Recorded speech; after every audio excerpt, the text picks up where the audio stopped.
যদি সরকারের সুবিধাভোগী হয়ে দল গঠন করতে চান, এটা আপনাদেরই ভুল হবে। সেই কথাটা ভুল ধরিয়ে দেওয়ার জন্য এটা বিএনপির সঙ্গে বর্তমান সরকারের কোনো বিন্দুমাত্র কোনো গ্যাপ নাই। আমাদেরকে আশাবাদী হতে হবে, কারণ অনেক ঘাত প্রতিঘাতে আমরা অনেক পিছিয়ে গিয়েছি। আপনি গণতন্ত্রের কথা একদিকে বলবেন, আর একদিকে আপনি ক্ষমতা হস্তান্তর, গণতন্ত্র প্রক্রিয়ায় যারা আসবে নির্বাচিত সরকার তাদের করবে, তা তো হয় না।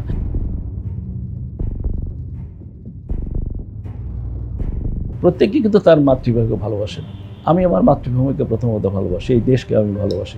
আবার এই দেশের চাইতে আমার হয়তো এলাকা, যে জেলাটা জামালপুর জেলা, তার চাইতে আমি বেশি ভালোবাসি। আমি যদি আরও ছোট করে আকারে যাই, আমার গ্রাম, যে গ্রাম আমার জন্ম হয়েছে, অত্যন্ত প্রত্যন্ত এলাকায়, অজপাড়া গ্রাম, এখন চিন্তা করলে অনেকটা উন্নত হয়েছে, রাস্তাঘাট আমরা হাঁটে যেতে পারি। আমি স্কুল থেকে স্কুলে যখন পড়াশোনা করতাম, তখন তো ওই দুই পাশে খাল, পানি, নদী পানি দিয়ে যেতাম।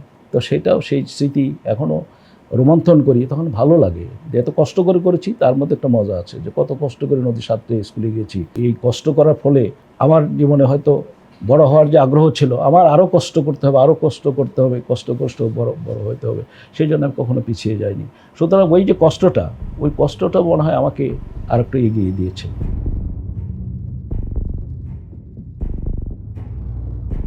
যেখানে 7 কোটি মানুষ ছিল, সেখানে 17 কোটি 18 কোটি আমরা চিন্তা করছি। তো এই 18 কোটি মানুষকে সেম এই ল্যান্ডের মধ্যেই তো আমাদেরকে অ্যাকোমোডেট করতে হবে। তো অ্যাকোমোডেট করতে হলে এই ইউনিটগুলি, বাড়িগুলি হয় হাই রাইজিং করবেন বা অন্য কী প্ল্যান করবেন, যাতে অল্প জমিতে বেশি লোক থাকতে পারে, একই সঙ্গে ডিসিপ্লিন থাকে, এবং অন্য রেস্ট অফ দ্য ল্যান্ড যেটা নষ্ট হচ্ছে তাকে বাঁচাতে হবে। একদিকে আমরা নদী ভেঙে যাচ্ছে, জমি নষ্ট হচ্ছে, ইরোশন হচ্ছে, ভেঙে যাচ্ছে, সমুদ্রে এগিয়ে আসছে, জলবায়ুর ফলে আপনার আপনার কক্সবাজার দেখবেন ওই দিক থেকে ধীরে ধীরে চলে আসছে আপনার সাগর। তাহলে জমিটাকে বাঁচাতে হলে আপনার অন্তত হাউজিংটা, গৃহ নির্মাণটা আপনাদের একটা প্ল্যান মতো করতে হবে। আমাদের চিন্তা এখন আমরা এরকম চিন্তাই করছি, যেমন সারা দেশে এরকম অ্যাপারেন্টলি মনে হবে এটা অবাস্তব, কিন্তু এ টাইম উইল কাম যখন আপনাকে ওইটাই করতে হবে, যে বাড়িটা একটা শৃঙ্খলা, একটা গ্রামে, তাতে সৌন্দর্য বৃদ্ধি হবে। আর সেই প্ল্যান হলে আমরা কস্টিং চিন্তা করবো, যে বাড়ি কত কম খরচে করা যায়। আর হাউস বিল্ডিং এমনি সবচেয়ে কম সুদের দেয় ইন্টারেস্ট, আমরা মাত্র 9% ইন্টারেস্ট, অন্য ব্যাংক বা ইত্যাদি অনেক বেশি। তো সেটা আমরা আরও কমাইতে পারি কিনা, ইন্টারেস্ট করতে পারি কিনা, বাইরের থেকে বেশি করে বৈদেশিক সহযোগিতার সঙ্গে অ্যাড করতে পারি কিনা, করে ওইটা যে সারা দেশে আমরা ধীরে ধীরে অত্যন্ত ডিসিপ্লিন ওয়েতে আমরা বাড়িঘরগুলি করতে পারি কিনা, এবং এগ্রিকালচার ল্যান্ড যেটা, সেটাকে কিভাবে সেভ করা যায় বেশি করে।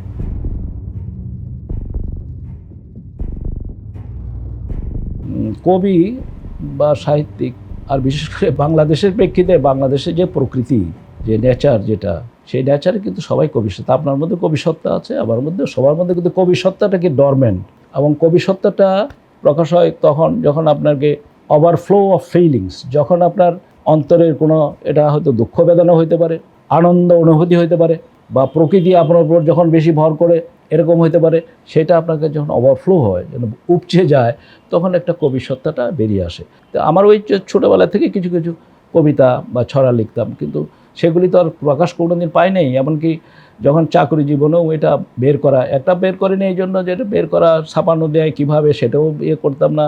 কেউ যে অনুপ্রেরণা সেরকম হয়তো দেয় না, সেই জন্য হয়তো হয়নি। ওই সুটকেসবন্দি কিছু কবিতা, কিছু লেখা এরকম ছিল।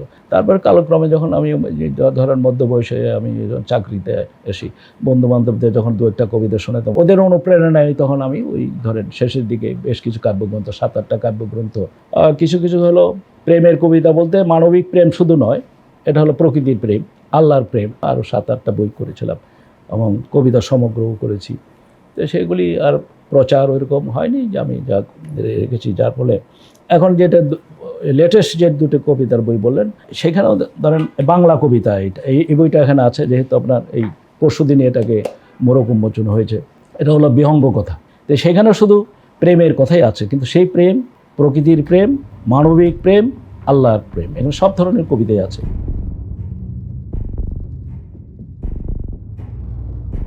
আমাদেরকে আশাবাদী হতে হবে, কারণ অনেক ঘাত প্রতিঘাতে আমরা অনেক পিছিয়ে গিয়েছি।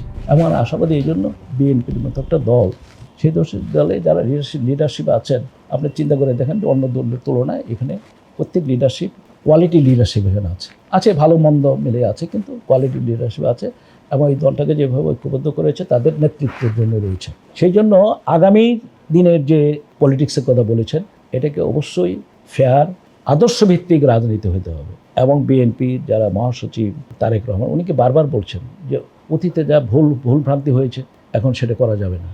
আগামী দিনে রাজনীতি অনেক স্টলার্ড রাজনীতিবিদকে উনি ওখান থেকে এক্সপ্লেনেশন ব্যাখ্যা তলব করছেন বিপদগামী হলে। সরকার পরিবর্তন হওয়ার সঙ্গে সঙ্গে কিন্তু অনেক বিভিন্ন মেসেজ বিভিন্ন বক্তৃতায় বলছেন প্রতিশোধমূলক কোনো কাজ করা যাবে না বা কোনো চাঁদাবাজি করা যাবে না। বৈষম্য আন্দোলনের বিরুদ্ধে যারা কাজ করেছে তাদেরকে স্থান দেওয়া যাবে না।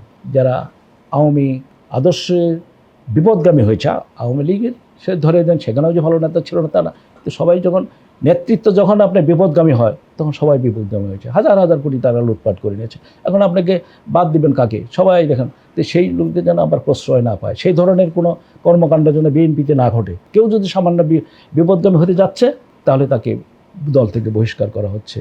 তো এটার প্রয়োজন আছে খুব স্ট্রিক্ট। আরও হয়তো নেতারা যারা পলিসি মেকার তারা হয়তো এভাবে দলটাকে পরিশুদ্ধ করবেন।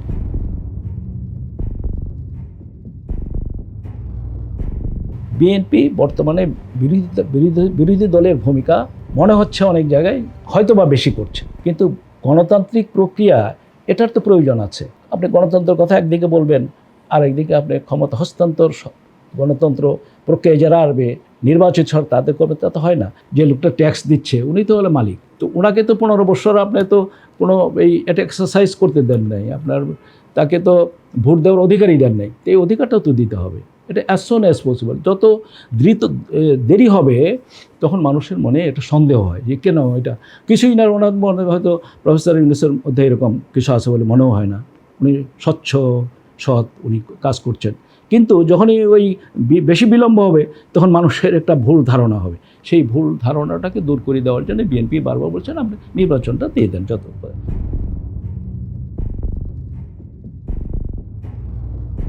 আমি মনে করি না কোনো দূরত্ব থাকার প্রশ্ন ওঠে না, দূরত্ব। তবে বিএনপি যেটা মাঝে মাঝে বলতে চান, যেটা আমরা শুনেছেন হয়তো প্রশ্নটা করছেন ওই জন্য শোনা যাচ্ছে যে অনেক সময় যে বর্তমান যারা বৈষম্য বিরোধী দল যারা ছিলেন তাদের মধ্যে আমাদের সম্মানিত উপদেষ্টাও আছেন।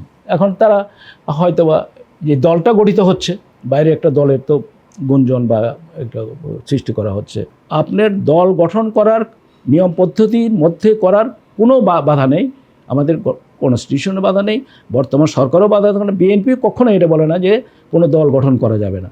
স্টুডেন্টরা কেন করতে পারবে না? দল গঠন করে ওয়েলকাম, এটা সবাই করছে। কিন্তু যদি সরকারের সুবিধাভোগী হয়ে দল গঠন করতে চান এটা আপনাদেরই ভুল হবে। সেই কথাটা ভুল ধরিয়ে দেওয়ার জন্য এটা বিএনপির সঙ্গে বর্তমান সরকারের কোনো বিন্দুমাত্র কোনো গ্যাপ নাই। এটা একটা ভুল ধারণা যদি কেউ করে থাকে।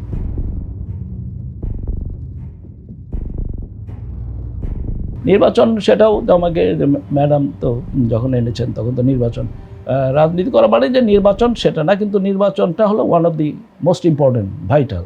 যে আমি রাজনীতি করছি, জনগণকে প্রতিনিধিত্ব করতে গেলে জনগণের ভোট নিয়ে একটা স্টেজে পৌঁছা, সেই জন্য সেটা দল নমিনেশন দিলে নিশ্চয়ই আসবো। আশা করি এবার নমিনেশন দিয়ে এরকম আমি তো ধারণা পোষণ করি, সেই জন্য কাজ করছি।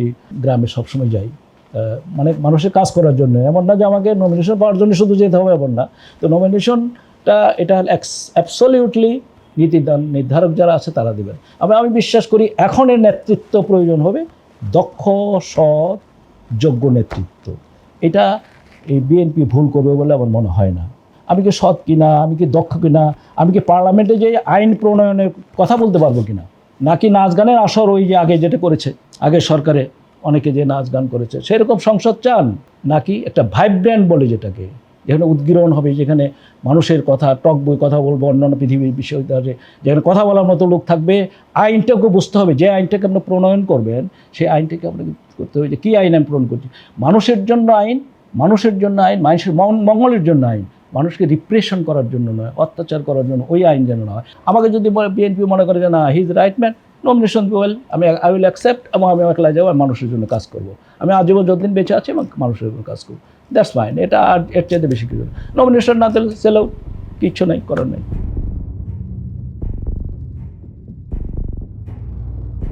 ইসলামপুর উপজেলার যে কথাটা বলছেন সেটা হচ্ছে জামালপুর জেলার একটি উপজেলা, বাংলাদেশের সবচেয়ে একদিকে প্রাকৃতিক দৃশ্যে ভরপুর নদী বিধৌত একটি এলাকা জামালপুর জেলা। সমস্ত জামালপুর জেলায় অত্যন্ত সুন্দর, কিন্তু অ্যাট দ্য সেম টাইম এটা অত্যন্ত পিছিয়ে পড়া।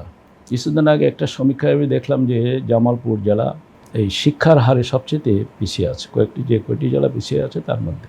আর হলো জামালপুরের পশ্চিমাঞ্চল এবং ইসলামপুরের আবার পশ্চিমাঞ্চলে যেগুলো যমুনা বিধৌত এবং যমুনা নদী, এটাকে আমরা সর্বগ্রাসী বলি। প্রথম জীবনে যখন আমি স্টুডেন্ট ছিলাম, ঠিক যমুনা নদীর তীরে একটা স্কুলে আমি লেখাপড়া করেছি, একটা হাই স্কুল উচ্চ বিদ্যালয় যেখানে লেখাপড়া করেছি সেটা যমুনার তীরেই বলা যায়, অত্যন্ত কাছে।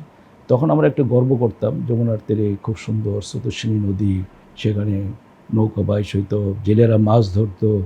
আমরা ওই স্কুল থেকে একটু দূরে যে হেঁটে যে যমুনা দেখতাম, মানুষ ওই নদীর ওপার থেকে বগুড়ার থেকে সারিয়াকান্দি, এদিকে সিরাজগঞ্জের কিছু অংশ তারা এখান থেকে আসতেন, আমরা এই পাশ থেকে অনেকে যেতাম। কিন্তু কালক্রমে সেই নদীটা সর্বগ্রাসী রূপ ধারণ করেছে, সমস্ত পশ্চিমাঞ্চলে ভাঙতে ভাঙতে আমার যে গ্রাম, এটা গ্রাম বলিয়াদহ গ্রাম, সেই গ্রামের কাছাকাছি এসছে। এবং সবচেয়ে দুঃখজনক হলো যে ভাঙার পরে যে এটা পলি মাটি আসার কথা, সেটা নিয়ে এসে সেখানে বালির চর এসছে। সেই বালি পরে শস্য মানে ক্ষতিগ্রস্ত হয়েছে, এখন শস্য দীর্ঘদিন সেটা ছিল। এখন ইদানিং দেখেছি আমি চরের ভিতরে, গত মাসে গিয়েছি, 2বার গিয়েছি, সেই মাটিতে এখন কিছু কিছু শস্য হচ্ছে, আসার কথা ভালো শস্য, ভুট্টা, মরিচ, এই সমস্ত আলু।